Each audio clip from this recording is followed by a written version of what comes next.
pour sa disponibilité, pour la municipalité de Saint-Jean-de-Bray, qui nous accueille gracieusement, pour vous tous d'être venus nombreux, et pour tous ceux qui ont œuvré à créer cette rencontre. Je veux parler du jeu 45. Qu'est-ce que le jeu? Jardin d'échange universel. C'est un réseau informel d'échanges humains en tout lieu. Nous sommes un groupe informel parce que notre seule structure est un carnet d'échanges personnels. Nos échanges sont variés. Cela va du ménage au jardinage, en passant par l'informatique, le bien-être et tout ce que nos talents peuvent inventer. Par exemple, votre talent d'économiste, Monsieur de Ruder, que vous nous partagez aujourd'hui dans ce cadre. C'est l'objet d'un échange de minutes entre vous et notre groupe. Chacun possède des talents qu'il ne soupçonne même pas et qu'il se découvre souvent. Dans le jeu, nous considérons qu'une minute de mon service vaut une minute du vôtre, du tien, quelles que soient nos compétences respectives. Nous trouvons alors un accord nourrissant. On peut considérer alors que le temps, c'est de l'amour. À Orléans, nous nous sommes accordés sur cette description qu'il s'agit d'expérimenter dans la bienveillance une façon d'être et d'agir en co-responsabilité. Maintenant, Marie-Christine va nous présenter le déroulement participatif. Puis, nous laisserons la parole à M. de Ruder qui nous présente des alternatives pour une nouvelle économie. On a souhaité que cette conférence, vous puissiez être aussi actifs. On va prendre un temps pour que vous ayez une petite discussion entre voisins. Voilà, je vous expliquerai comment faire. La seconde chose, c'est à la fin de ce petit tour, donc de 12 minutes, on vous a distribué des post-it. Et l'idée, c'est de mettre juste un mot ou un élément de phrase de quelque chose qui vous reste comme quelque chose d'important. Les post-it que vous allez écrire à la fin, quand vous partirez, on les collera sur le mur ici. Je te laisse la parole. Oui. À tout à l'heure. Merci. Bonsoir, bonsoir mesdames et messieurs. Merci au jeu 45 de m'avoir invité. Merci à ceux qui nous accueillent ici, dans cette très belle salle. Et puis merci à vous d'être ici. Ça me fait chaud au cœur, je vous dirais, parce qu'il y a quelques années, ces sujets que je proposais faisaient salle vide.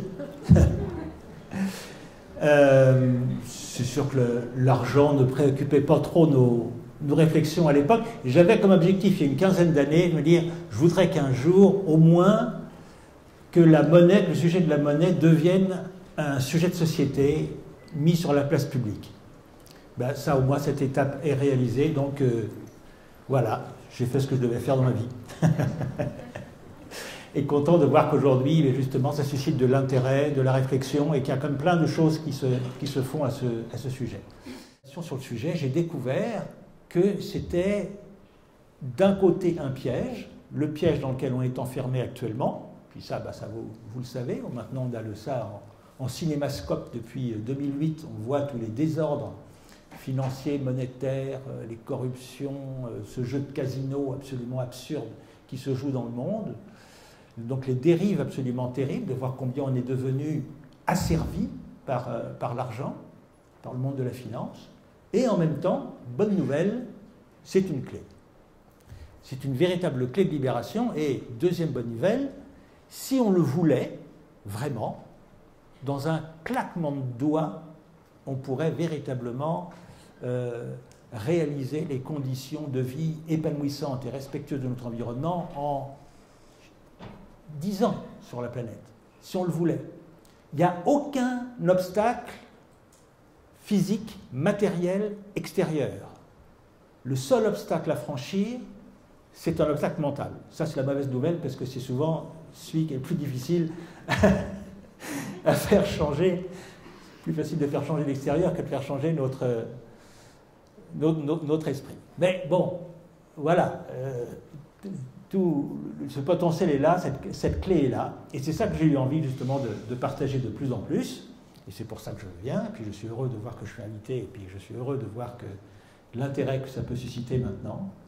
parce que vraiment c'est une information et une clé qu'il est important que nous, les citoyens de base, nous approprions, parce que même s'il y avait demain un génie et une personne particulièrement éclairée et consciente de tout ça en tant que chef d'État, et qui aurait enfin toutes les manettes du pouvoir, je crois que on passerait encore à côté, parce que c'est à nous aujourd'hui, je crois qu'on arrive à une période de l'humanité où c'est à l'être humain dans son unicité de faire cette transformation au niveau individuel, qui se traduira après dans la société. Mais il ne peut pas y avoir de grands changements, on ne peut pas aller vers ce monde de suffisance et d'équité pour tous sans qu'il y ait véritablement une prise de conscience individuelle. Donc ça veut dire qu'il y a du travail à faire, mais je vous dis, c'est juste décoloniser un petit peu notre esprit, parce qu'il est colonisé par un conditionnement culturel, un conditionnement très mensonger sur le sujet de l'économie et en particulier sur le sujet de l'argent.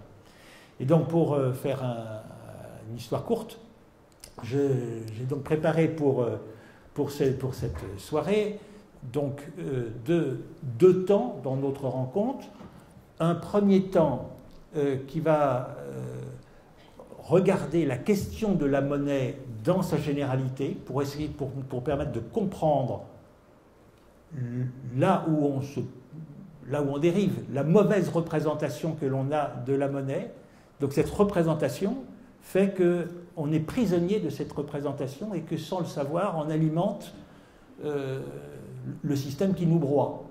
Donc je utilise pour ça un extrait, quelques extraits d'un film que j'ai tourné avec des amis au Québec. Je dis au Québec parce que j'habite au Québec.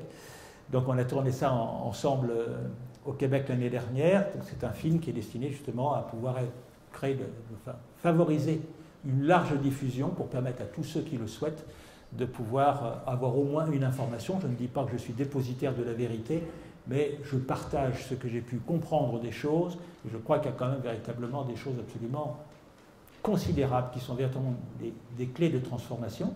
Donc, première partie, j'utiliserai une ou deux extraits de ce film pour faire comprendre en quoi la représentation traditionnelle qu'on se fait de la monnaie nous conduit aux dérives que nous vivons actuellement. Et puis, dans la deuxième partie, là, j'explore la transformation, là où on va, ce que l'on pourrait mettre en œuvre, je vous le dis, dans un claquement de doigts, mais qui demandera probablement un certain temps à être mis en place, mais enfin, dans tous les cas, ce vers quoi on pourrait aller, et en quoi les monnaies complémentaires dont le jeu fait partie peut être un outil extraordinaire de transformation et d'aide à cette transition pour nous, les uns et les autres, dans cette belle aventure, parce que c'est une aventure absolument extraordinaire. C'est vrai qu'aujourd'hui, on vit une crise, comme on dit, hein, mais vous savez que le mot crise, par exemple, en chinois n'existe pas. C'est un de ces deux concepts qui nous disent, un premier qui est un danger, on vit un danger, donc il y a un danger au-dessus de nous si nous ne faisons rien, mais un danger associé à un potentiel, c'est-à-dire que le danger est révélateur d'une solution à trouver, donc d'un potentiel qui n'est pas encore touché, mais qui est à découvrir et à développer. C'est ça qu'on est en train de vivre en ce moment sur cette planète, donc c'est une aventure merveilleuse, à condition d'en prendre conscience, et j'espère que cette soirée nous y aidera. Bonjour. Je ne sais pas quelle sera la situation mondiale quand cette vidéo sera achevée. Le dollar américain se sera-t-il effondré? La zone euro aura-t-elle explosé? Le défaut de paiement des dettes de grands États aura-t-il provoqué une cascade de faillites, à commencer par celle des banques? Bien malin est celui qui peut dire la forme et l'ampleur que prendront les événements. Bon, voilà ce que je voulais vous présenter, parce que pour moi ça résume le problème dans lequel on est complètement englué pour le moment, et qui va s'ancrer dans cette fausse représentation de la monnaie, qui était d'ailleurs la mienne il y a encore une quinzaine d'années. Moi, il y a 15 ans, moi, la monnaie, je pensais, dans mon inconscient, que même si j'avais une carte de crédit, de l'argent papier dans ma poche ou je ne sais trop quoi, pour moi, ce n'était que la traduction dans l'économie de réserves d'or et d'argent qu'il y avait dans les caves des banques ou des États. Donc pour moi, la monnaie qui existait était matérielle quelque part, du moins reposait sur un stock de valeurs, de métaux précieux retenus quelque part. Bon, tout le monde savait de toute façon qu'il y avait plus de monnaie papier et électronique qui circulait que de réserves de métaux précieux, mais dans ma représentation, j'étais persuadé à l'époque que la monnaie était encore reliée à l'or et à l'argent. Et c'est à ma grande surprise que j'ai découvert que ce n'était plus le cas. Et malheureusement, pour beaucoup de personnes encore aujourd'hui, on porte ça en mémoire. On porte la croyance que la monnaie est matérielle et on n'est pas véritablement, enfin on ne peut pas dire que dans les médias, la télévision, ou dans les journaux, ou dans le discours de nos politiques ou de nos économistes, on cherche à nous détromper. Au contraire, on est toujours... Cette question-là n'est pas abordée et on nous laisse croire que la monnaie est rare. On continue à la gérer, à nous la présenter comme si la monnaie était quelque chose de rare, de difficile et qu'il n'y avait juste qu'un problème de répartition de cette manne, de cette richesse à partager. Ça, c'est le ver qui est dans le fruit. Ça, c'est vraiment la chose qui est ancrée dans notre inconscient collectif, tout au moins, qui fait qu'on accepte l'absurdité à laquelle on est soumis actuellement, parce que même si, comme je l'ai dit ici, même si depuis le 15 août 1971, toutes les monnaies sur la planète sont entièrement dématérialisées, donc elles ne sont plus du tout liées à une quantité de métaux précieux, on continue à nous présenter les choses et à gérer le système comme si la monnaie était encore réelle, matérielle, comme à l'époque où il y avait des pièces sonnantes et trébuchantes dans les coffres. Vous voyez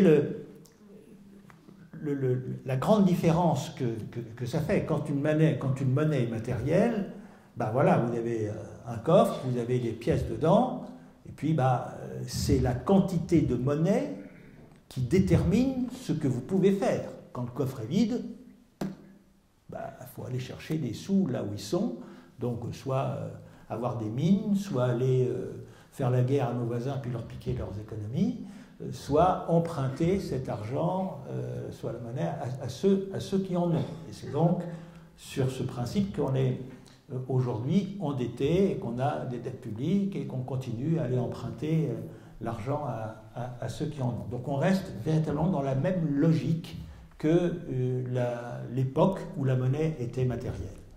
Mais maintenant, la monnaie, depuis maintenant 40 ans, est totalement dématérialisée, et ça veut dire que la quantité de monnaie qui existe et qu'on émet, ou qui circule, ne dépend plus du tout d'une quantité de matière, elle dépend exclusivement de la volonté humaine. Ça, c'est merveilleux. C'est merveilleux, puisque on ne devrait plus jamais invoquer la rareté de la monnaie. Plus jamais on devrait dire « désolé, on ne peut pas faire, il n'y a pas d'argent ». Malheureusement, ce n'est pas le cas, puisqu'on continue à faire comme si. Alors, comment est, pour clore un peu le sujet, pour ne pas faire trop long, je voudrais juste vous dire grosso modo comment cette monnaie est créée, parce que justement c'est dans le processus également de création monétaire qu'on s'est laissé piéger et enfermer dans ce qui existe aujourd'hui. Donc comme je le dis dans ce film, la monnaie aujourd'hui elle est créée en s'endettant. Donc on part de zéro, il n'y a pas de monnaie.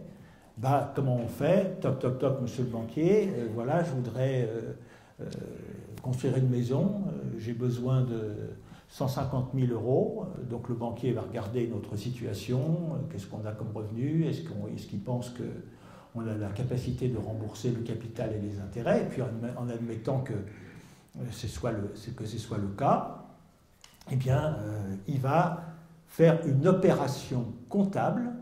Et c'est cette opération comptable qui est le coup de baguette magique du magicien qui va créer la monnaie. C'est une opération tout simplement sur la foi, il a en fait le privilège, le banquier, et il est le seul à avoir ce privilège, le banquier a le privilège de transformer en monnaie quelque chose qui ne l'est pas. Donc, par exemple, le contrat d'emprunt que je vais signer avec lui, c'est pour lui un actif, c'est quelque chose que je lui dois, donc il va porter la somme de 150 000 euros à l'actif du bilan de sa banque. Voilà. Et puis, en même temps, au même moment, il va porter au passif, puisque les comptes sont équilibrés en économie, au passif, il va mettre 150 000 euros sur mon compte. En fait, c'est deux dettes. Lui, il me la doit tout de suite parce qu'il s'est engagé de me les prêter. Moi, je lui dois dans le temps, parce que je me suis engagé à lui rembourser. Donc, c'est juste un accord d'échange de dettes, mais pas dans la même période. Et donc, c'est cette magie de comptable qui va faire qu'il n'y avait pas d'argent, par le simple fait que moi j'ai un besoin évalué et que le banquier accepte de m'accompagner là-dedans, qu'on va avoir créé dans la société 150 000 euros. Mais ce n'est pas 150 000 euros.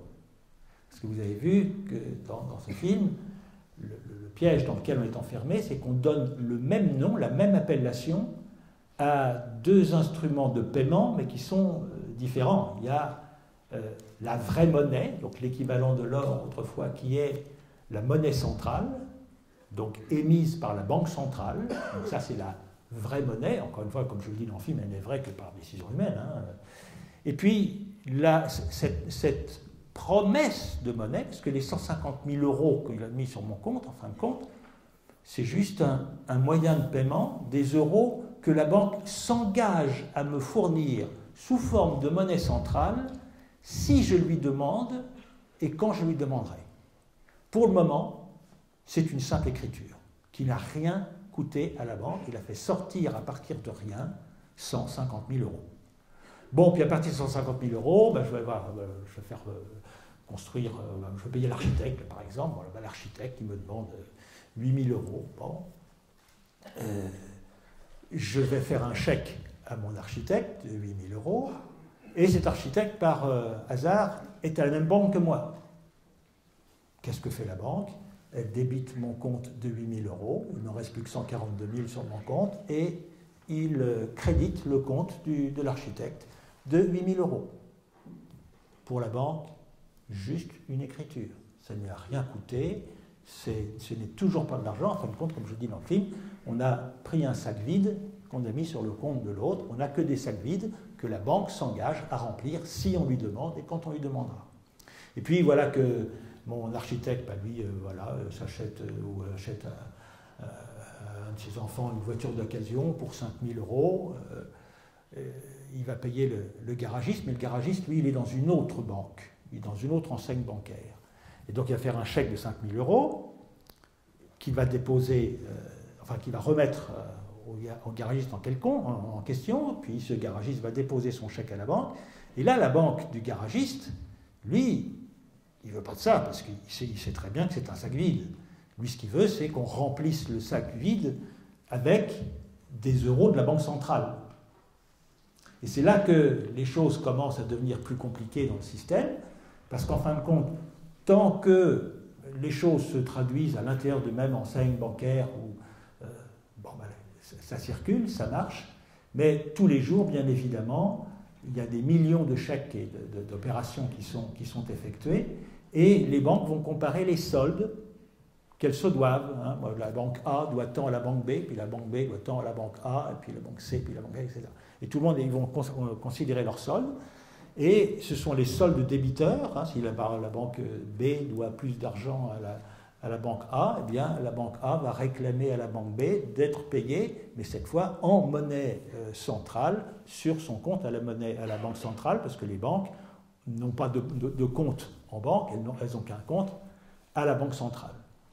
Et c'est là où les banques vont avoir des problèmes parfois, parce que si elles n'ont pas assez de monnaie centrale sur leur compte, et elles en ont en règle générale peu, parce que cette monnaie centrale leur coûte de l'argent, donc elles aiment bien faire en sorte d'avoir le moins besoin possible de monnaie centrale, eh bien, elles vont soit devoir en emprunter à d'autres banques qui en ont trop, soit en emprunter directement à la banque centrale, mais cette fois, ça va leur coûter de l'argent et des intérêts. Et donc, c'est comme ça qu'on va rentrer dans une instabilité, particulièrement, vous l'avez vu dans la crise récente, parce que la valeur des actifs déclarés au bilan des banques se sont considérablement détériorés. Vous savez, ça a commencé avec la crise des subprimes aux États-Unis, où en fin de compte, il y avait à l'actif des banques des valeurs de maisons qui n'ont pas été remboursées. La valeur des maisons se sont effondrées. Donc à ce moment-là, il y a un déséquilibre dans les comptes. Et là, les banques n'ont plus la possibilité d'emprunter de l'argent, puisque les actifs qu'elles ont déclarés à leur bilan, la valeur est complètement artificielle et insuffisante. Et à ce moment-là, c'est la faillite des banques. Voilà, grosso modo, ce qui se passe. Mais pour nous, le public, pour nous, les citoyens, la plus grosse... il y a deux inconvénients majeurs.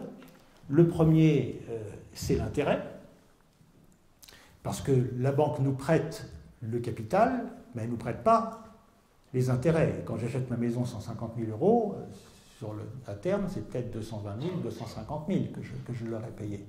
Et donc ça nous met tous dans une dynamique de compétition, parce qu'il va falloir aller chercher cet argent dans la poche des autres. C'est-à-dire qu'il faut que moi, dans l'avenir, il faut que je récupère, il faut que je réussisse à gagner ce surplus, il faut que je puisse rembourser mes dettes.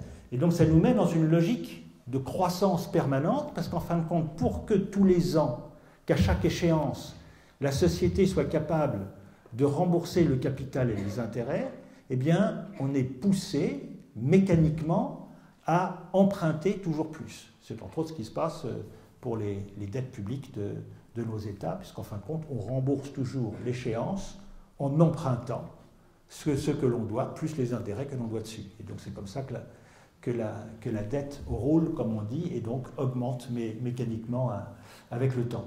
Donc c'est un outil extrêmement pervers, parce que toute la monnaie, et c'est ça qu'il faut vraiment prendre en considération, toute la monnaie qui existe dans le monde est associée à une dette. Tout l'argent qui circule est dû. On est dans un système de monnaie temporaire, elle n'existe qu'entre le moment où elle est créée et le moment où elle est remboursée. Et donc, entre le moment A et le moment B, eh bien, il aura fallu en même temps trouver les intérêts. Donc, on est vraiment dans un système où les plus malins s'en tirent parce qu'ils vont réussir à gagner les sous qu'il faut, et puis ceux qui n'y parviennent pas, eh bien, on leur pique leur maison, leur voiture, leurs actifs, et ils sont mis en marge de la société. Et puis le deuxième aspect, qui est tout aussi, et même peut-être plus grave encore, c'est qu'en fin de compte, c'est le pouvoir bancaire qui décide du contenu de notre vie. Parce que c'est le banquier, c'est le système bancaire qui, en fin de compte, va estimer si les projets qui lui sont proposés, là je parlais d'un individu, mais ça peut être une association, ça peut être une entreprise, ça peut être un pays. C'est donc le système bancaire qui décide de financer ou pas, selon qu'il estime que l'opération sera rentable ou pas, et s'il peut faire confiance ou pas. Et comme le système bancaire a réussi à obtenir la totale indépendance par rapport au système politique, donc ça veut dire que les peuples, on peut dire qu'on est en démocratie, ce qu'on décide entre nous, ça vaut rien du tout, puisque de toute façon, en dernière ligne, c'est le système monétaire mondial, c'est la haute finance mondiale qui va décider si elle accepte ou non de nous prêter et à quel taux. Et c'est par exemple, on voit tous les problèmes qu'on a pu voir au sein de l'Europe actuellement, combien ça pouvait être délicat selon qu'on s'appelle Allemagne ou Grèce, on n'emprunte pas au même taux et on n'est pas du tout considéré de la même façon.